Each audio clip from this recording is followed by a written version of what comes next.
All right, I just got through installing the Ecoline or Eco front hitch by North Front Hitch, and went in really pretty good. The parts that I no longer needed, of course, was the license plate bracket, the two little shovel things they talked about in there, and then this black plastic thing gave us quite a bit of problems. We had to take that bumper off 3 or 4 times trying to get it to cut around that because this is a new piece of plastic. Time we got done looking at it, we weren't going to have much left of it to bolt back in there, so I just took it out and let the thing out of it. Um, you know, if you want to know the truth, that's a heck of a lot easier to leave it out and not have to deal with the thing. And it bolted right up as soon as we did take it out. Everything lined up real well. I will say the tape idea was a good idea on the inside things, on the two insides, because they're covered up from the back side. To use the packing tape to put that thing on. Don't use those little star things. That was just a headache. And they're probably fine for the factory, but once they're used, they're a pain. And then the ones on the outside, we just put them on with no tape because they were easier to do it that way. But other than that, the hitch went in just fine. And you can see it back in there.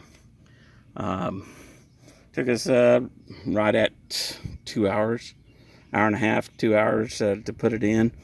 And I will say that E-Trailer did a great job in putting it together. That video they put on YouTube was great help.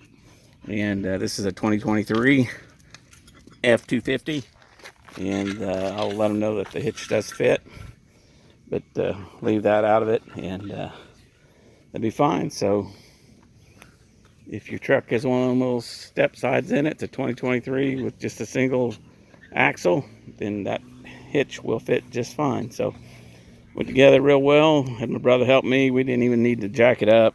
We just did it in his driveway, right at the entrance of his garage, and did it. And I had basically all the tools except for a torque wrench, and so I borrowed his torque wrench. But it went together fine. Drove fine.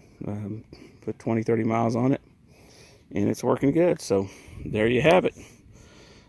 And I do like having the hitch coming out here in the very center of my grill. The Kurt was down here about this high off the ground in my F-150, and that just was no good. It looked funky coming out there. This thing here, the edge of the hitch is right here, so I won't have any trouble with any accessories getting on there. And I also have room without that plastic thing to get the pins in and out of there. So, yeah. Just do yourself a favor and just leave that thing out.